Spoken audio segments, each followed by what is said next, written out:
하나님의 자녀가 된다는 것. 마태복음 5장 9절, 로마서 8장 17절. 화평하게 하는 자는 복이 있나니 그들이 하나님의 아들이라 일컬음을 받을 것이며, 자녀이면 또한 상속자 곧 하나님의 상속자요 그리스도와 함께 한 상속자니 우리가 그와 함께 영광을 받기 위하여 고난도 함께 받아야 할 것이니라. 화평하게 하는 자는 하나님의 아들이 될 것입니다. 하나님의 아들됨이 여러분에게 얼마만큼의 복으로 다가옵니까? 인간은 죄로 인해 하나님과 단절된 존재였습니다. 그러나 믿음으로 의롭다 하심을 받아 예수 그리스도로 말미암아 하나님과 화평을 이루게 되었습니다. 우리가 하나님과 화평을 누리는 것은 예수 그리스도께서 화평을 위해 이 땅에 오셨기 때문입니다. 그 결과 우리는 하나님의 자녀가 되는 권세를 누리게 되었습니다. 하나님과의 화평은 하나님과 나 사이의 완전한 회복을 뜻합니다. 하나님과 나는 아버지와 자녀로서 사랑의 관계를 형성하게 되었습니다. 나는 사랑받는 존재가 되었습니다. 나의 자리와 가치와 능력을 인정받고 존중받는 존재가 되었습니다. 하나님과 나 사이에 죄라는 큰 장벽이 허물어졌고 휘장도 찢어졌으니 이제 하나님 앞에 즉시 직접 나아갈 수 있게 되었습니다. 이제 나는 아버지 일을 함께 나가는 상속자가 되었습니다. 상속자에게는 영광과 함께 고난도 주어집니다. 하나님 아버지 안에 거하며 팔복의 말씀대로 하나님의 방식대로 살기는 쉽지 않습니다. 그럼에도 하나님 안에 있으면 가능합니다. 아버지로부터 생명과 지혜와 사랑을 공급받기 때문입니다. 그러므로 아버지와의 관계가 우선입니다. 하나님과 나의 관계가 깨어지면 나와 너, 인간과 생태계 사이의 모든 관계도 깨어집니다. 사명도 방법도 능력도 하나님이 주십니다. 아버지를 따라 평화를 일구는 자들은 그분의 자녀로 인정받을 것입니다. 아버지의 자녀만이 새로운 창조와 생명 살림을 감당할 수 있습니다. 우리가 예수 그리스도로 하나님과 화평하며 자녀의 권세를 누리게 된 것처럼 화평케 하는 우리를 통해 세상이 아버지께 돌아올 것입니다. 나는 하나님의 자녀로 살아가고 있습니까? 하나님 아버지와 사랑과 신뢰의 관계 가운데 있습니까? 아버지를 따라 아버지의 일에 동참하고 있습니까?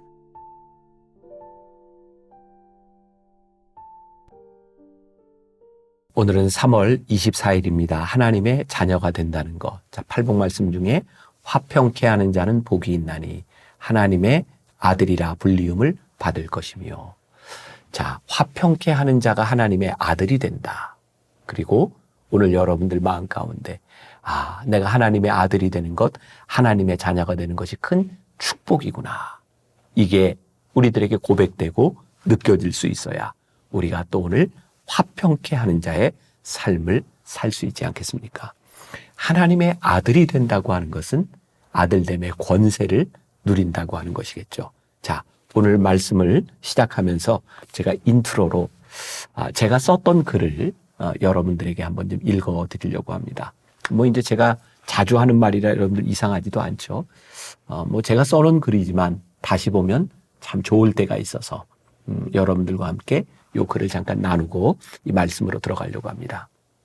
오늘 예수님은 우리들에게 그보다 더 깊은 종류의 평화를 주시기를 원하십니다.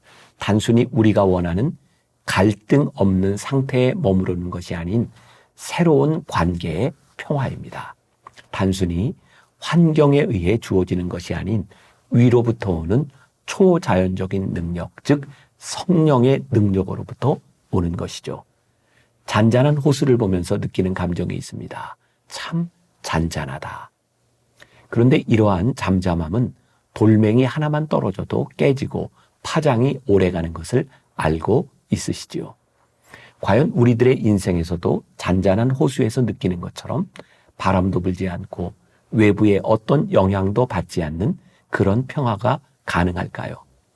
우리가 이런 평화를 원하지만 이런 평화의 순간이 우리의 인생에서 잠시 찾아오는 것이라면 그것이 축복이라고 생각할 수 있을까요? 그런데 진정한 평화는 다릅니다. 회오리치는 광풍이 지나가고 밑바닥에 가라앉아 있던 모든 부유물들이 다 일어나 정리가 되지 않는 한 위장된 평화에 불과합니다. 자, 오늘 우리들이 이야기하려고 하는 이 화평케 하는 자는 복이 있다라고 하는 이 화평, 이 평화라고 하는 것은 이 세상에 아무 문제가 없는 가운데서 우리가 누리는 그런 화평함이 아니에요. 화평케 하는 자, 이 세상에 휘몰아치는 또 회오리처럼 우리를 휘감는 이 세상의 수없이 많은 일들 가운데서 너희가 화평케 하는 자가 된다면 너희들이 하나님의 아들이 되는 권세를 누리게 될 것이다. 여러분, 하나님의 아들이 되는 권세가 뭘까요? 하나님과 우리들 사이에 깨어진 관계, 우리의 죄로 인하여 하나님과 우리들 사이가 깨어짐으로 인하여 우리의 영혼은 궁핍하고 곤핍하고 우리들 속에 평화를 잃을 때가 많이 있어요. 여러분 신앙생활하면서 어느 때 여러분들 마음이 가장 평화로우셨어요? 그러니까 하나님과 우리들 사이에 화평한 관계가 이루어질 때, 아, 내가 하나님의 자녀가 되었구나 라고 생각할 때 우리의 마음이 가장 평화롭지 않으셨나요? 근데 우리가 화평케 하는 자, 하나님과 우리들 사이의 관계가 올바로 되어질 때 우리가 바로 그 하나님의 자녀가 되는 권세를 누릴 수 있다고 말씀하고 있어요. 이 화평은 하나님과 우리 사이의 관계의 회복에서부터 일어나는 것이죠. 우리가 누군가를 화평케 한다고 하는 것은 누군가의 관계 속에서 회복되어지는 거예요. 전 또 개인적으로 이 회복이라는 말을 참 좋아합니다. 어인 루처의 회복의 하나님을 붙들라라고 하는 책에서도 저에게 참 인상적이었던 게 그런 대목이었어요. 우리의 과거를 바꿀 수는 없습니다. 과거로 되돌아갈 수는 없습니다. 지금 우리들이 살아가고 있는 우리들의 삶의 과거, 그것은 이미 일어났던 사건입니다. 그것을 우리들이 바꿀 수는 없어요. 그리고 과거에 일어났던 수치스러운 일들, 또 여러분들의 삶에 누구에게도 이야기하지 않지만 우리들 마음속에 남아있는 수치스러운 일들, 그걸 우리들이 바꿀 수는 없어요.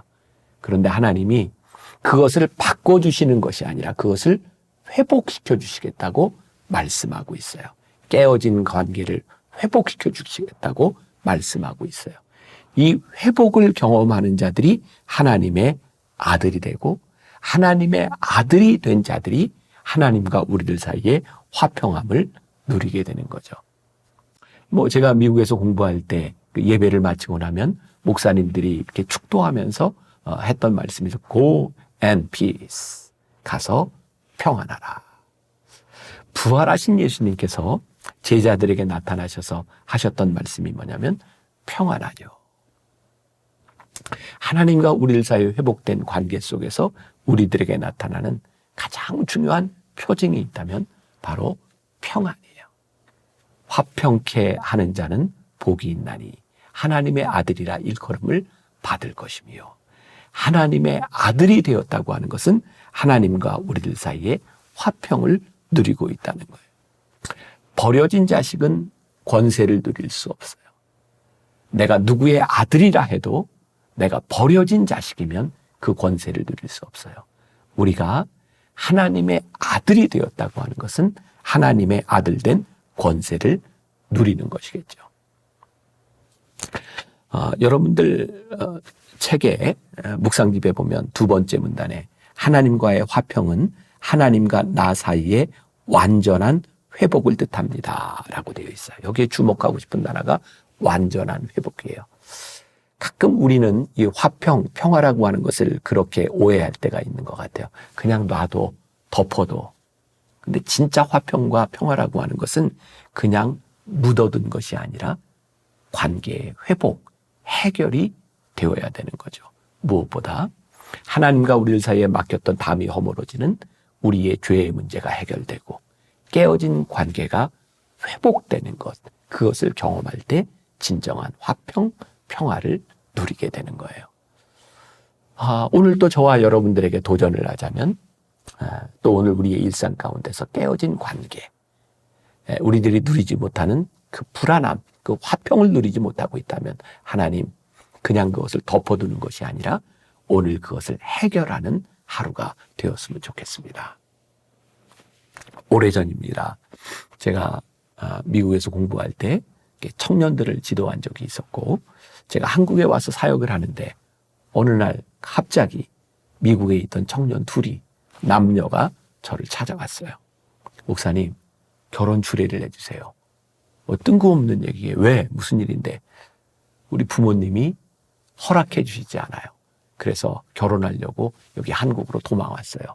결혼 주례를 해주세요. 이런 때 제가 어떻게 해야 될까요?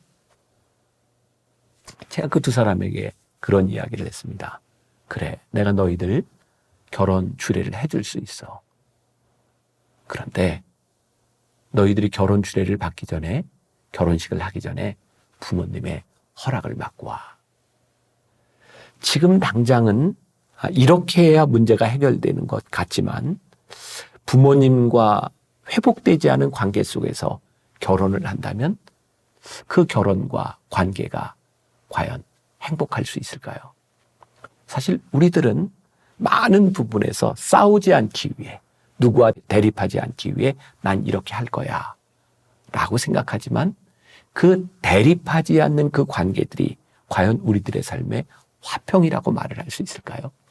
제가 오늘 말씀을 시작하면서 인트로에서 잔잔한 호수에 대한 이야기를 했어요.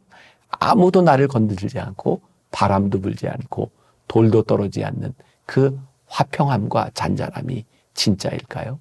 사실은 우리의 평안함이라고 하는 것은 그런 순간에 맞이할 수 있는 것이 아니라 회오리치는 바람 가운데서 우리 삶의 모든 찌꺼기들이 다 드러나는 가운데서 그 문제가 해결되어야 우리들이 진정한 평안을 누릴 수 있는 것이겠죠. 오늘 여러분들에게 그런 도전을 드리고 싶어요. 여러분들의 삶에 위장된 평화, 화평이 아니라 진정한 평화를 회복하는 날이 되었으면 좋겠다. 예수님께서 하나님과 우리 사이에 화평을 주시기 위해서 예수님이 십자가에 달리셨어요. 위장된 평화가 아니라 십자가 위에 죽으심으로 인하여 휘장이 갈라지고 하나님과 우리 사이에 막혔던 담이 허물어지면서 하나님과 우리들 사이의 관계가 회복되었어요. 진정한 화평, 화평케 하는 자가 되기 위하여 우리들이 아프지만 찢어져야 되지만 우리들이 해결해야 될 것은 무엇일까? 또 오늘 여러분들 묵상집 세 번째 패러그래프에 보면 상속자에게는 영광과 함께 고난도 주어집니다. 화평케 하기 위해서 우리들이 지나가야 되는 과정이 있는 거예요. 그게 고난이에요. 왜 고난이 필요할까요? 책임져야 되기 때문이죠. 화평케 하기 위하여 하나님의 아들이 되는 권세를 누리기 위하여 우리들이 져야 되는 책임이 있는 거예요. 책임은 쉬운 것이 아닙니다. 때로 책임은 우리들에게 고난이 될 수 있어요. 그런데 이 책임과 고난의 과정을 지나가야 우리들이 하나님의 자녀가 되는 것이죠. 우리가 하나님의 자녀가 된다는 특권을 누린다고 하는 것은 어떤 것일까요? 참 힘든 이 가운데서 우리들이 특권을 사용하는 거죠. 아버지, 도와주세요. 하나님, 도와주세요. 오늘 우리가 하나님의 자녀가 되는 특권을 누림으로 인하여 우리들이 화평함을 누릴 수 있고 또 화평케 하는 자가 될 때 야, 네가 내 아들이구나. 하나님이 우리들에게 인정하실 수 있는 것이죠. 뭐가 먼저인지 모르겠어요. 분명한 건 화평케 하는 자가 복이 있다는 것이고 우리가 하나님의 아들이 되면 이 화평을 누릴 수 있다는 사실입니다. 오늘 여러분들의 삶의 한가운데서 이 화평, 관계의 회복을 경험할 수 있는 여러분들이 되시기를 주님의 이름으로 간절히 축원합니다. 기도하겠습니다. 화평케 하는 자는 복이 있다 말씀하셨습니다. 하나님의 아들이 되는 권세를 주신다 말씀하셨습니다. 우리가 하나님의 아들인데 하나님과 우리 사이의 관계가 회복이 되었는데 우리들이 만나는 모든 사람의 관계에도 회복의 역사가 일어나게 하여 주옵소서. 하나님의 자녀로 사는 것이 쉽지 않습니다. 우리의 인생을 휘감아 놓는 회오리바람 가운데 우리들이 처할 때도 있습니다.